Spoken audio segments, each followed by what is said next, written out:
What's going on, SAAG community? This is your one and only Bama I Am Rice coming with you live with a special community focus this week. Our featured guest is none other than the infamous mod himself, Mr. Crimsonpalim, and I will let you introduce yourself. Tell everybody what is up. Hey guys, this is crimsonpalim. I usually do the interviews for this thing, but since I'm the interviewee this week, Bama I Am Rice decided he would be asking me the questions and I would be answering them. So here we go. This is going to be fun. Let's just put it that way. So, Tyler, tell us just a little bit about yourself. Of course, your name is Tyler. Some of us know you as Tyler. Most of the community knows you as Crimson. Just give us some basics about yourself. Maybe maybe what you do outside of Destiny, what you like to do for hobbies, things of that nature.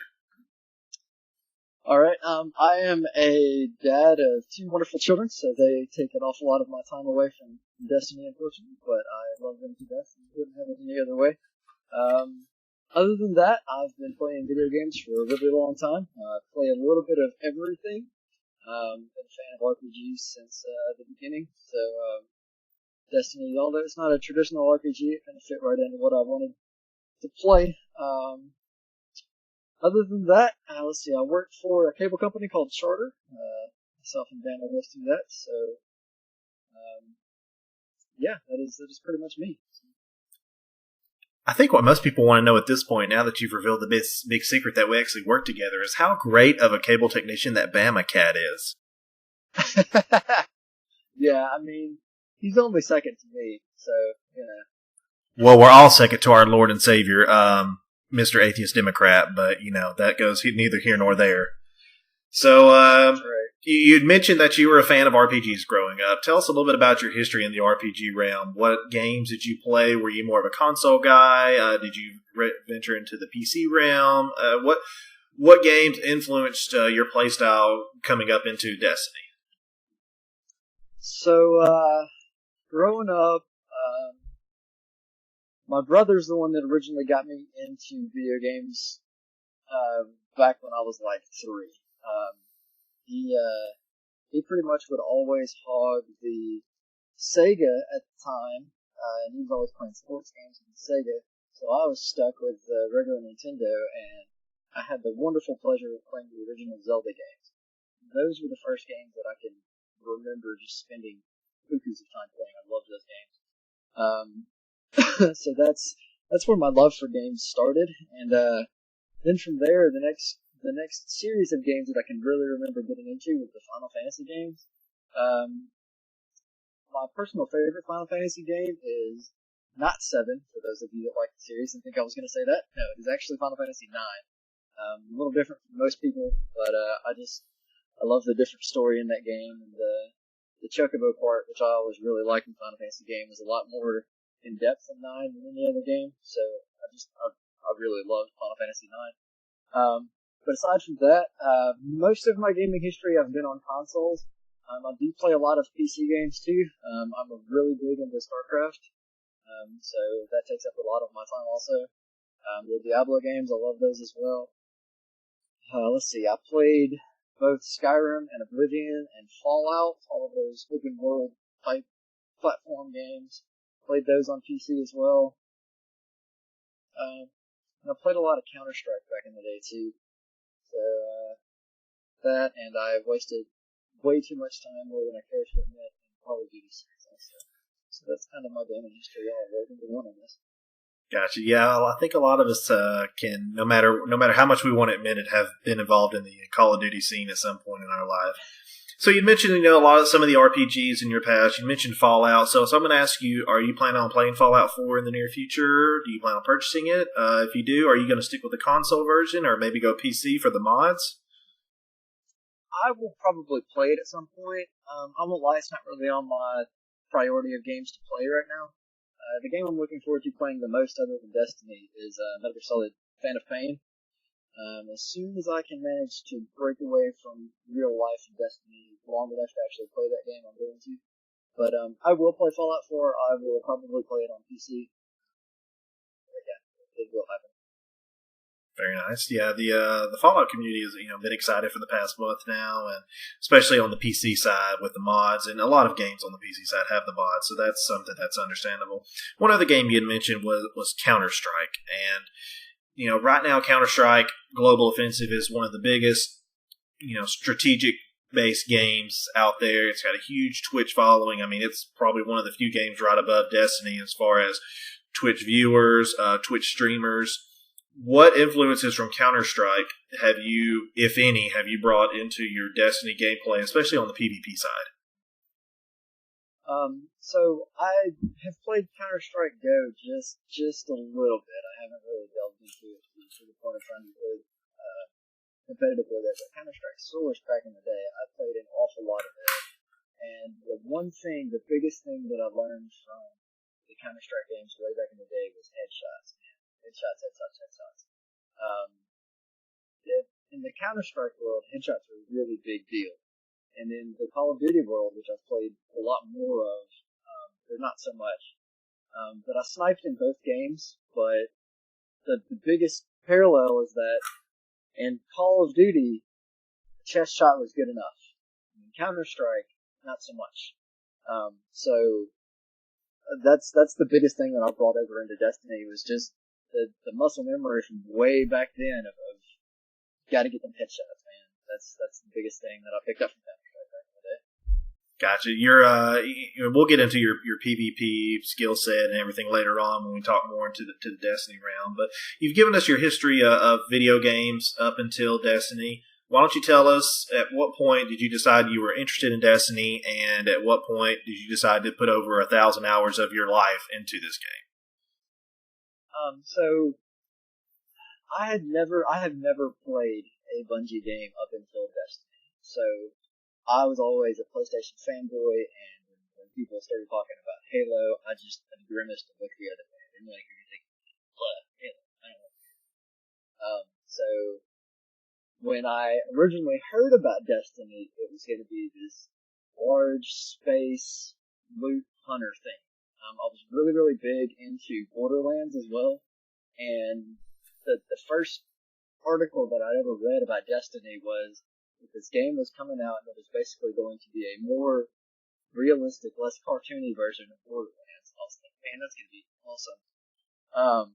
And then I watched the intro video that they did at E3, and I was like, that is not Borderlands.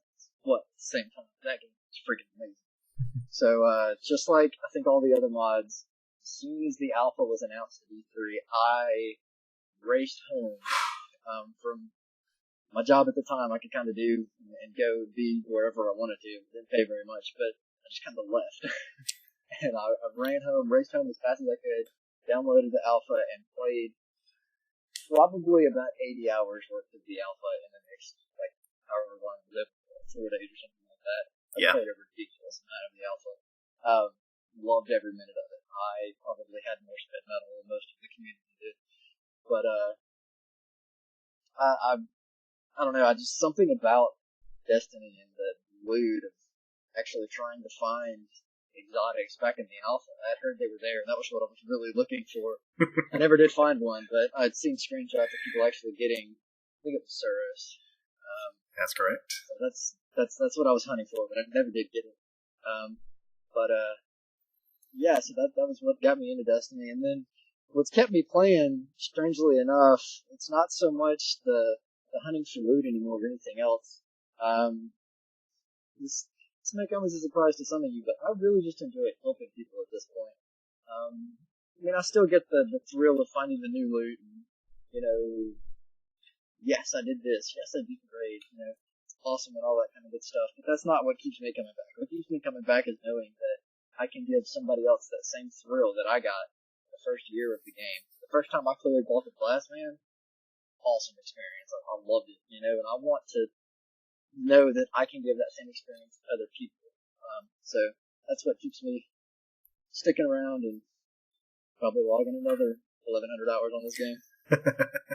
It's been a while for both of us, and we both have similar stories as far as the alpha goes. We were both in a situation that we were able to be home when the announcement was made about the alpha, and I immediately hopped onto my PlayStation, and it took a ton of hours to download it. It felt like, I think it was maybe 2 or 3, but we were so excited because this game that we had just become interested in was like, okay, here, go play it right now.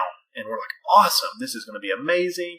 And we did. We spent a lot of hours on Earth that first week with the alpha, really getting into it. And at the time, it was a PlayStation exclusive. So Xbox was like, what happened to us? Yep. And that's just one of the things of, I guess, if we're going to call it a fanboy thing or whatever for Sony, that's a victory.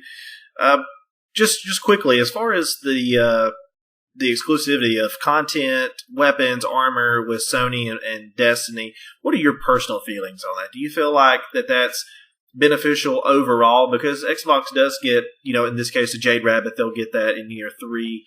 The Monte Carlo and Hawk Moon they just received now with Taken King. Do you feel like the revenue that's brought in from Sony to Destiny helps out the community as a whole, or do you see it as something that's just another marketing scheme between the two console guys to see who can do better? Well, I personally have hated the exclusive thing since it first started. I want to say that the first major game that did it, I know, was Call of Duty. I don't know if any game that did it before that, but with Call of Duty having the month exclusive for Xbox for so long, I've hated it. I've hated it from the beginning. I think it's stupid. I think it's just a way for companies to try and get money. And I think it divides gamers as a whole. I mean, all it does is create fanboyism and stupid war chats on forums and that type of stuff. And, I mean, to me, it's just a marketing ploy, and I hate it. I mean, yeah, it benefits me in Destiny because I play on PlayStation, but I don't, other than Sony trying to make money off of trying to get people to buy consoles, it really hasn't done anything. I mean, yes, I will say that Destiny it's obviously a humongous game, and Sony buying the rights for it, I'm sure influenced an awful lot of people to buy a PlayStation. So in that aspect, it is a good thing. But me personally, I wish that we would go back to either console exclusive games, and that would be what really drives console sales, or something else. Because I just hate dividing the community like this. It's always bothered me. So. Yeah, and I would agree with you. A lot of people who state that they are such huge Sony or Xbox fanboys, they relish on it. They thrive on that, and it's because in our community, I don't want people to realize that just because we're a PlayStation 4 community means that, one, obviously we know we're not better than anybody else. That's never been our point. We want to be an open community to everybody, but since most of us do play on the PlayStation platform, it's just easier for us to be a community focused on that. And we just want people to understand that just because we have some exclusive armor / gear / weapons doesn't necessarily mean that our experience is going to be any better than the Xbox experience is. It's about the Destiny community as a whole and making sure that everybody has an enjoyable experience, just like Crimson and I have had in the past. Moving on from such a interesting topic, I know. You mentioned your grind for loot. I'm setting you up for this one because I know the answer, and if you don't say the thing that I think you're going to say, we might end this early. What piece of loot do you not have that you are wanting to go and get? So the only exotic that I don't have that has eluded me for a really long time is, of course, Necrochasm. I do not have a Crux. I have killed I don't know how many times, but yeah, I don't have a Crux at all. And it's kind of funny because when the game first launched, everybody wanted Galahorn, and everybody grinded for Galahorn, and everybody wanted Mythic Blast. And I got both of those really, really early, and so the grind for loot never really had it. Stuff that I wanted already got. But the Crux of Crota, man, I can't get that stupid thing. And one day maybe. But so far, it's eluded me. It has eluded you many a times, and I've seen many other individuals who will run through on their first time and get a crux or get their second or third crux, and language is involved after that happens. So now that we know that the one mysterious weapon for Mr. Crimson is a necrochasm, let's get more into the Destiny realm. Tell us about, in the alpha, you spent a lot of time on Earth. With the beta, the moon opened up for a couple hours, and that was a huge deal for us. Now that you've put in 1,000, 1,100 hours into it, where is your favorite place in Destiny to go? Honestly, my personal favorite place to be is Venus. As much time as I spent on Earth, I love Earth, don't get me wrong, but something about Venus is just awesome. The scenery on Venus, I'm fascinated with the Vex. I really do enjoy the Vex. Just Venus as a whole has always just been intriguing to me, I guess. I want there to be more story there. I want there to be more to do there. I wish they would expand upon Venus. And I'm hoping that one of the expansions that's happening soon will incorporate an awful lot of Venus on it. I think most of the community assumes that the next major expansion is going to be with Evolve. And I'm hoping after that we'll get another big Vex expansion that's going to have a lot more to do on Venus. So that's what Crimson's for. So you've mentioned that Venus obviously is your favorite place. You've talked about the Vault of Glass being a big deal for you. What's been your favorite activity? Has the Vault of Glass been your biggest accomplishment throughout Destiny, or something relative to it, or is it something totally out of left field that we're not expecting? So my best, I would say my happiest moment that I've had in Destiny, and it may come as a shock to some, and maybe not so much others, but like I've already said, one of the biggest things that I enjoy doing in Destiny is helping other people. And I got my Mythic Last really, really early, and one of our other mods, Boomtown, I've been playing with him more or less since the beginning of Destiny, but he did probably 60 or 70 Atheon kills on hard mode before he finally got his Mythic Last. And we ran it with him 3 times a week, every week, sometimes more, because he would delete characters and try again. And the day that we finally got him the Mythic Last was probably my happiest moment that I've had in Destiny. His screams probably made my ears bleed a little bit, but it was a really, really cool moment in Destiny. I really enjoyed it. And I would say my biggest personal accomplishment that I've had, probably going flawless in trials for the first time. Myself and Boomtown, we said this in one of our other interviews, but neither one of us really enjoyed PvP until trials came out. We've both always really been into the competitive side of things, though, and when trials of Osiris was announced, both of us just jumped on board as quick as possible and played as much as we could. First time we went flawless it was a really proud moment for me. We tried a lot, over and over and over and over again, and we would always get either 7 or 8, really, really close, and always failed. And we finally got to go. Mind you, it was the first week of the trials at launch, so it wasn't terribly long, but that was really, really cool for me, getting to go to the lighthouse the first time before a lot of other people ever even got to go. It was really, really cool. So. Yeah, you had mentioned that you'd help Boomtown out with getting his Vex, and I remember when I was trying to go through and get my Monte Carlo, I just picked the game back up, and that was a PlayStation exclusive at the time, and you were running it with us, and I remember I didn't even realize I'd got it, and you were the one person, you're like, you got your Monte Carlo, and I screamed like a little girl, and it was... So there's been plenty of times that I know that you have helped out within the community, even before our actual community began and helping out. And I know that it's definitely appreciated, and I know the community thanks you for your time and effort. So now let's talk a couple other things real fast about your personal Destiny style, and then we'll focus more on the community. Quickly, I guess, what is your favorite class and your favorite subclass? Either for PvE or PvP or both. So my favorite class overall is the Warlock.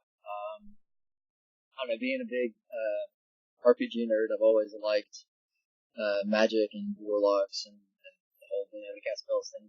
So when Warlock was announced they would be in Destiny, I was immediately like, I'm gonna play that. So that's most definitely my favorite. On the PvE side, Stormcaller is actually really, really good. For crowd control and all that kind of good stuff, it's a lot of fun. PvP side, the Firebolt Grenade is just ridiculous. So if I said anything other than Sunsinger, I would be lying. So that's that, man. Yeah, and I think, when Trials first came out, Radiance was the big deal, and it was the one thing that nobody really knew how to handle. And it came down to a point where people were like, holy crap, if they have Radiance on the other team, we're just going to take it and be done with it. We're going to lose. And then people started figuring out. So the Sunsinger subclasses had to adapt to people getting ready for the self-res feature.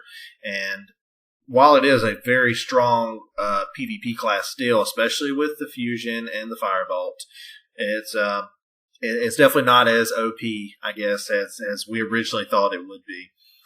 So, I guess real quickly, what is your favorite strike out of all the strikes that we've had in year one and now with year two taking king? Oh man, favorite strike, man. Let's see. I originally really, really liked the Scion Slayer strike in year one. It was different. It wasn't the same old, not let's go here, let's do something, go there. This, do that, and had a little bit different flow to it, and I didn't mind seeing it come in the rotation. A lot of people hated it, but for me it was like, okay, so for year one it was most definitely that one. Now, my favorite strike is, I would probably say that it is either a toss-up between the Dark Blade or and Saber strike. I like both of them for different reasons. Getting to the Dark Blade is probably one of the funnest things to do. Clearing out the Shrieker room to the long hallway that the Rock and Stormcaller just go so far down the hallway to the Dark Blade. That's a lot of fun. I don't really like the Dark Blade boss fight though. I hate not being able to see. Fallen Saber, the boss fight was Fallen Saber with different phases and everything, having to kind of adapt your strategy as the boss fight goes on. That's a lot of fun. So I guess I would say a combination of the two. Well, you've put in a lot of time into the game. You've played the strikes over and over again, and accomplishing all that, you've managed to get probably, if not the highest, at least the second highest Grimoire score in the community. Tell us a little bit about how much that means to you to grind for Grimoire, and why the heck do you even worry about it? So, the reason I first started looking for Grimoire, before I knew about sites like Destiny Tracker where you can read all the Grimoire for free, I really like the story of Destiny. I like going and reading all the stuff. So I first started grinding for Grimoire just solely so I could read through cards. And in year one, I always had more Grimoire than any of my other friends did. It was kind of a status symbol, so that's one of the reasons why I really wanted to grind for it at the beginning, just so that I would always have a larger score than my friends.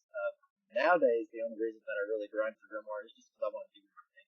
On top of all that, I'm a real big completionist in pretty much everything that I do. So I want to grind for Grimoire just so I can honestly say I've done everything that I can do in the game. Gotcha. So now that we've talked enough about Crimson, he's boring now. We want to move on to the community. Basically, I guess just tell us your role within the community and what made you want to not only start up a community and somewhat above average, but take a major leading role in it. So my role in the community right now, honestly, I don't really know what my role is too much. I do this community focus thing every week. I try to kind of highlight the people that have done flawless in Trials of Osiris.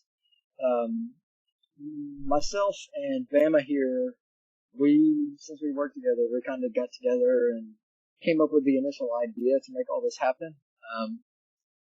And my personal reasons for wanting to get this whole thing kicked off, as I've already mentioned a couple of times in this, I just straight up enjoy helping people. So I've never really minded playing with people that don't know what they're doing. I enjoy explaining the strategy over and over again. To be perfectly honest, I do get a little frustrated after I've gone over the same thing like 10 times and you're still asking me, wait, what do I do? Um, so that does get a little bit on my nerves, but other than that, like I said, I enjoy helping people. So when Matt came to me with the idea to make the community, my first thought was, not only can we start to have enough people to do whatever we want to do whenever we want to do it, but on top of that, we can help other people that may not know how to run the raid, may not have ever had enough people to run the raid. We can start helping people. And one of my big gripes with Destiny has always been the toxicity on the forums. It really irritates me because Bungie made an amazing game, and if you read the forums, if you read Reddit, heck, if you even go read people's YouTube videos, there's just hate everywhere, man. Everybody always talks about how awful the game is, and they need to fix this, and they need to fix that. Some of it is warranted. The game's not perfect by any means, but at the same time, Bungie needs a lot of praise. We need a positive place for people to come together.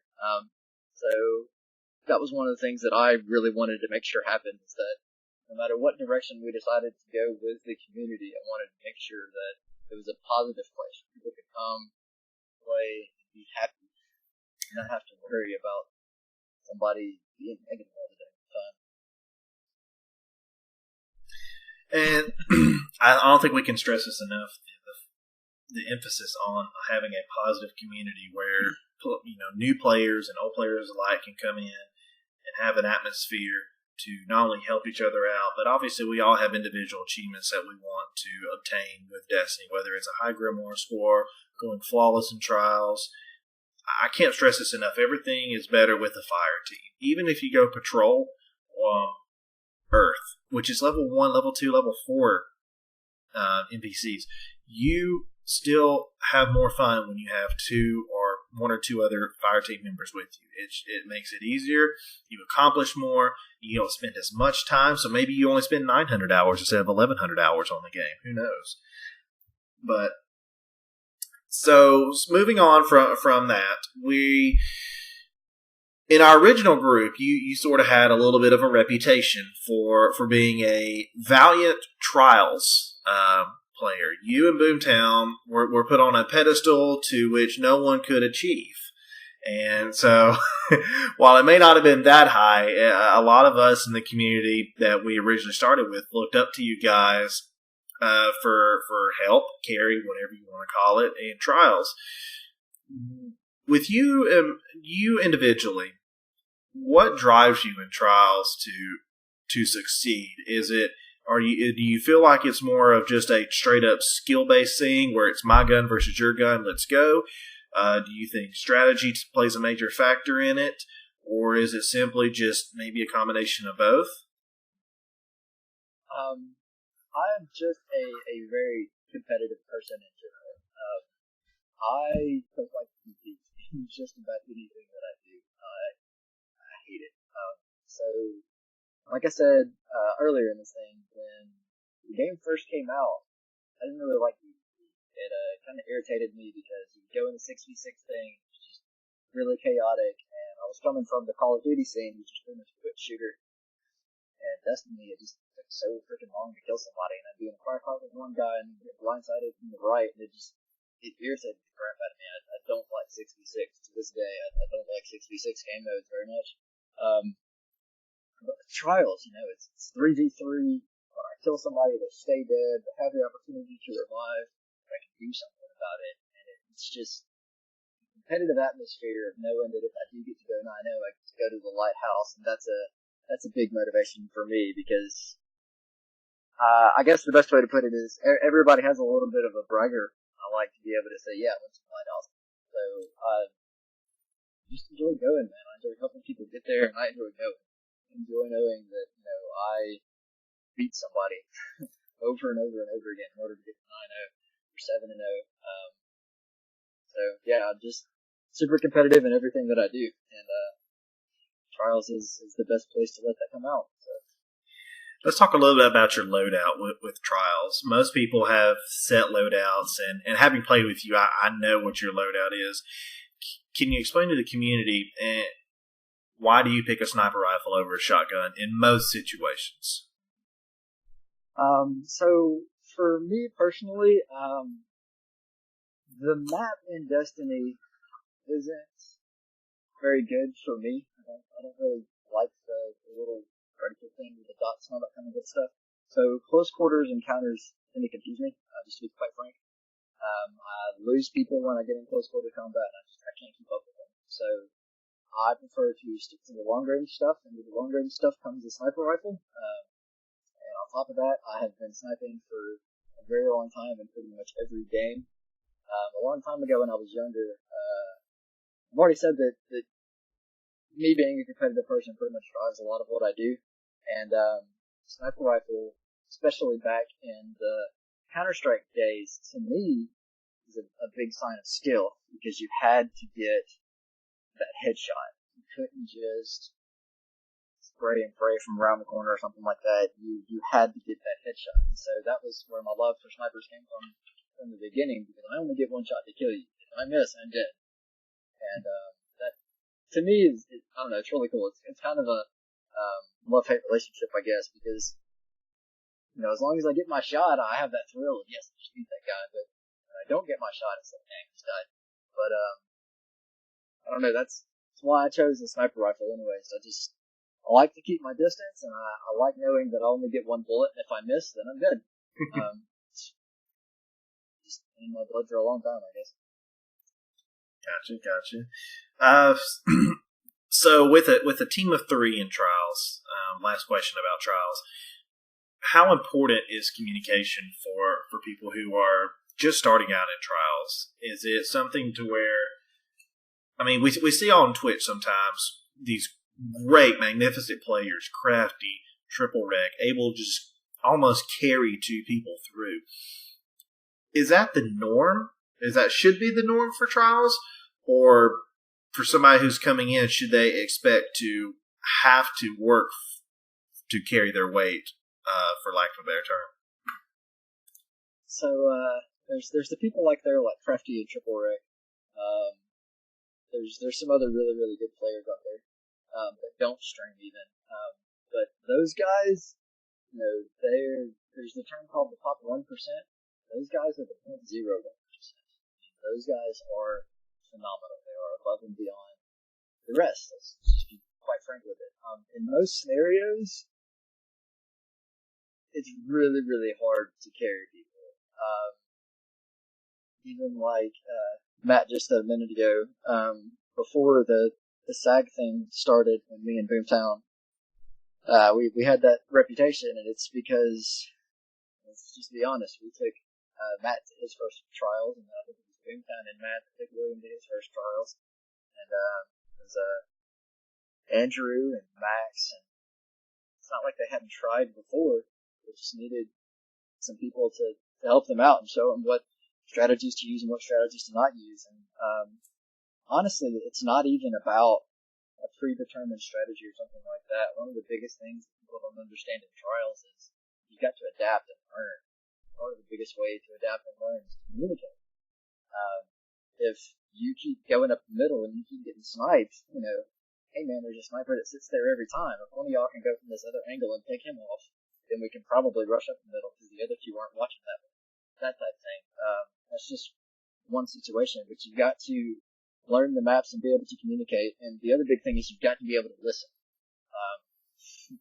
I can tell you what I see all day long, and I can tell you what I think would be the best way to go or whatever. But if you just don't want to listen, then you're just a body that dies. You don't help anybody out. In fact, most of the time you end up hurting because you go out and you get yourself killed, and then either at that point it becomes a 3v2. And in Destiny, because it's not a Twitch shooter and you do have the time to kill, a 3v2 is a pretty hard situation to overcome if the other 3 players are good. So communication is most definitely a really big role. And any of you guys that think that you're going to get carried to the lighthouse, quote unquote, You need to understand that some of us don't mind assuming the role of carrying, and we don't really mind getting 17 kills and not getting any kills, as long as you're communicating and getting your revives. As long as you're playing your part and being supportive, throwing grenades, suppressing fire, that type of stuff. That all plays a really big factor. Even if you're not the greatest with your gun and don't always get your headshot and that type of stuff. Communication gets your revives and just help. So you don't necessarily have to get the kills, just throw bullets in a general direction, and it helps a ton. Trust me. Well, I agree with you 100%. And you mentioned about the fact that my first flawless was with you in Boomtown, and learning quickly that with you two sniping a lot, my role as more of a shotgun guy is to stay back and be your radar there locally. So if you aren't aware of the guy coming from your left, I have to take care of that guy on the left. But that also involves a strong amount of communication on both of our parts, because if you have somebody you're in a sniping battle with, I have to make sure I'm not in their line of sight so I don't get killed, but also I'm having to make sure that this second guy is not trying to take you out as well. So communication is above and beyond very important. And working with the same guys, maybe not every day, but over the course of time, will help form a synergy to where after a while communication is important, but it's effective communication. It's not, okay, I'm going to go to the right this time. Everybody knows I'm going to go to the right. I'm simply just going to let them know if I see 2 or 3 people. Those kind of, once you get to that point with a team, you're molded and you're set. You can really become a force to be reckoned with in trials.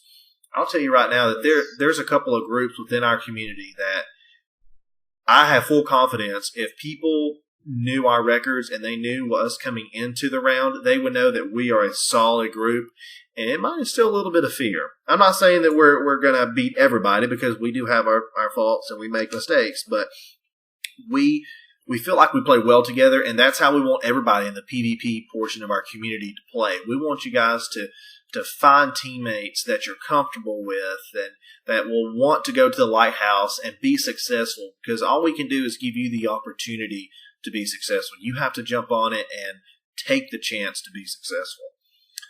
So I just want to make an example right quick. Not to call him out or anything, or trying to put him down or anything, but myself and Crazy Rammy ran with Lothar 9 Saturday, and one of the first things he said before we even started was, "Hey guys, I don't know if we're trying to go flawless or not, but I just want to let y'all know the average at PvP, and I'm not all that great." And both me and Rammy were both like, "Look, man, it doesn't matter how good you are, just get your revives and communicate with us, and we'll make it." I won't lie, we lost the first game really, really badly. It was pretty rough. But then we did a straight 8 wins in a row, really convincingly in every one of them. And it was just because Lothar picked up really quickly that he didn't need to get so aggressive. He needed to kind of hang back with myself and Rammy, since we were both sniping, and one of us got picked off for whatever reason to make sure he got that revive. And there was a couple of rounds where he actually had the most kills because he was running with a shotgun and the other team was rushing us. And he did a good job of positioning himself in the right positions and communicating and letting myself and Rammy get enough bullets in him for him to get the kill. So just throw that out there as an example. He came into it, not expecting anything, not thinking anything, not thinking he was that great. But it doesn't matter how great of a player you are. Like I keep saying, it really comes down to communication and teamwork. And I'm not saying it's always going to work, because you are going to run up against the triple Rex and the crafties out there that are just beyond good at the game. And they are going to face roll you, and you're going to feel like crap, and you're going to be like, man, I suck at this game. But you don't. It's just, some people are just really good at the game, and you have to understand that those people are out there, man. It's like the old saying goes, there's always somebody better than you. You can always work to be better, because there's always somebody better than you. Even people like Muhammad Ali, that's what kept him going. He was trying to find that person that could beat him. He always wanted to be better. So that's what you have to strive for, man. Yeah, I use the Ricky Bobby motto in life: if you ain't first, you last. Not really, but It is a driving motivator, and I'm glad that they've brought back trials and made some improvements to it. It's made it more competitive, and for people who want a competitive environment, it's definitely the place to go Friday through Tuesday reset. Moving on now to our last topic, or starting to wrap up here. I guess when we're looking forward with Destiny, you talked about maybe that we might see a Cabal raid or a Cabal-based DLC soon. You're more interested in a Vex DLC/raid. What do you want to see out of Destiny throughout the rest of this year up until Destiny, I guess, true Destiny 2.0 comes out next September? Me on a personal level, like I said, I really want to see a Vex, and it's mainly just because I want to know more about their story. Of all the races, they're the most intriguing to me. I mean, you have the Hive, and they're more or less this parasitic race that goes and destroys planets just for the sake of destroying them, it seems. And then you have the Fallen, and the Pirates that are going after the Traveler because he abandoned them, and so they're mad at the Traveler. And then you have Cabal, and they're just this more or less warmonger race that just takes over planets just for the sake of taking them over. The reason they're on Mars is because they're interested about the Black Garden. Well, that's one of the things that kind of confuses me about the story. Why does this race of Cabal that they're like freaking Hitler almost? Well, that's maybe a bad analogy, but they just go just to take over planets. Why do they care about the Black Garden? What's so special about the Black Garden? We know that the Vex can traverse time. Well, if they can traverse time, then why in the heck did they let us little pawns of Guardians actually do anything to them? The Vex story, just, to me, doesn't make a lot of sense, because if they are this all-powerful, time-traveling, can manifest themselves wherever they want to type thing, how did we not only manage to even get in the Vault of Glass, but how in the heck did we manage to kill the Keeper of Time? Doesn't really make a lot of sense. So I want more story there. But as far as what I want from Destiny, so maybe it won't necessarily happen in this upcoming year. I think this upcoming year they're going to focus more on stuff like the Sparrow races that are coming out and trying to expand on what's already there. Sparrow races, I think, is a really good step in the right direction as far as adding more stuff to do. That's one of the big things with Destiny that people that have logged, thousands of hours kind of run out of new things to do. We just run around and do the same stuff over and over again. Kind of gets a little bland, and you have some reason to want to do it. But I think it would be really awesome, maybe in the first year, if they could incorporate some kind of spaceship battle or something like that. I know they don't really have a mechanic right now for us to even control our ships, but I think that'd be really cool if we could actually fly from planet to planet instead of just going back to the map, with a little bit all that kind of good stuff. So, but what I want to see from Destiny in the future is a fully traversable world. I think that'd be really awesome. So, if you want to go to, if you're on the moon and you want to go to Earth, you go get in your ship. You take off. You drive it there instead of floating a map and game blank there. That's one of the things that I really hope that Bungie can implement. It's just that if I want to go somewhere, I have to physically go there. Maybe an option to do it, because I know that's not really some people's cup of tea, but I think that would be really awesome personally. So it's one of the big things that I hope they implement. Gotcha. So we've talked for a while now. We've talked about your wonderful skills. We've talked about we've talked a little bit about the community. We've talked about what you're looking forward to. What are your goals in wrapping up here for the community itself? What do you expect out of the community as a mod? What do you hope to achieve in game? Let's talk that this group goes 8 more years. I mean, what do you look forward and what do you expect out of the group in 5 to 8 years? So, like I said, when me and Matt here first talked about making this whole group, one of the big things that I was looking forward to is the opportunity to help people who can't necessarily do raid or something like that. And I hope maybe a pretty long-winded dream, if you will, but I think it would be really awesome if SAAG could become multi-platform, get to the point of you can't even load in the tower without somebody splitting that SAAG tag. To me, that would be really cool for us to get that large, and if we are that large and we can keep this positivity going about, then, hopefully that it will bring up the community as a whole, and that's kind of one of the things that I really want to do is try and get rid of all the hate on the forum, man, because it is just everywhere, and I hate it. And then other than that, one of the other things that I would really like for us to do is to become really prominent in not only the Twitch world, but in the YouTube world, and in the and just the social media aspect of everything in general. Most of you that watch Twitch know that right now Kithicor is kind of the king of Twitch, right? As far as Destiny goes, anyways. And everybody, for the most part, likes Kithicor and likes his style and the way that he does things. And I'm not saying that we can ever topple over Kithicor off of his perch per se, but I think it would be really cool if maybe we could get Kithicor to at least know what SAAG is, to incorporate into SAAG somehow or another, and help us grow.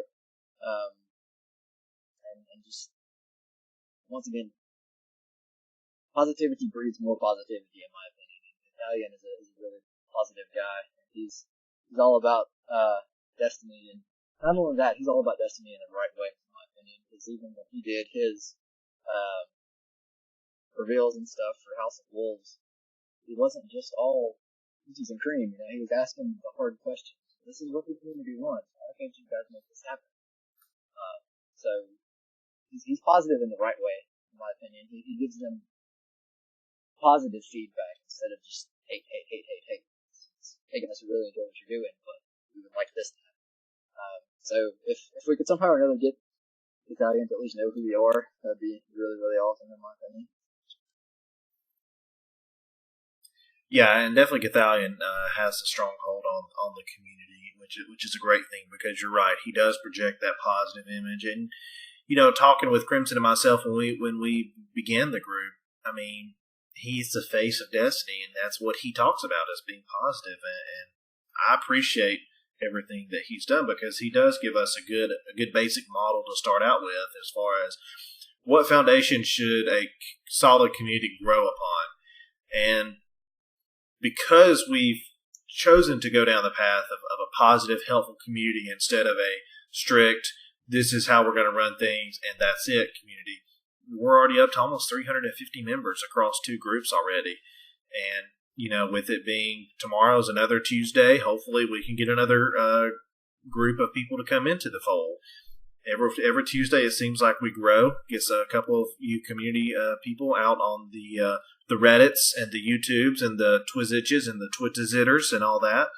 And I do want to take a second and thank guys like last member, Crazy, a couple of other guys. I don't know who all is posted to Reddit, but you know who you are, and let me know so I can make sure that you are acknowledged. And I want to thank you very much, because it takes a lot not only to be happy in the group you're in, but to take the time to step out and say, hey, I love this group. Why don't you, who are looking for a group, come join my group, and we'll all have fun together, and we can accomplish the same goals that we have set out. It's an amazing feeling, and I'm thrilled every day to be a part of it. Fortunately, I was able to step away from the game this weekend and go watch a good football game, Roll Tide. And, the experience of not playing for 2 days like that and not really being active in the community made me actually miss it a little bit. I did check the messages, but I didn't want to step away from it because I was with friends and I had commitments to that.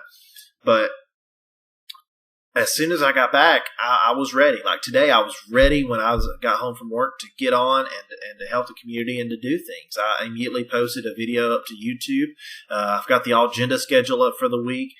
You guys make it exciting for the rest of us, and that is freaking awesome. And we cannot thank you enough. And I think that's this community focus today is about Crimson and about, what made him be the great Destiny player that he is. But all this is going to circle down to the fact that none of this is here without you guys.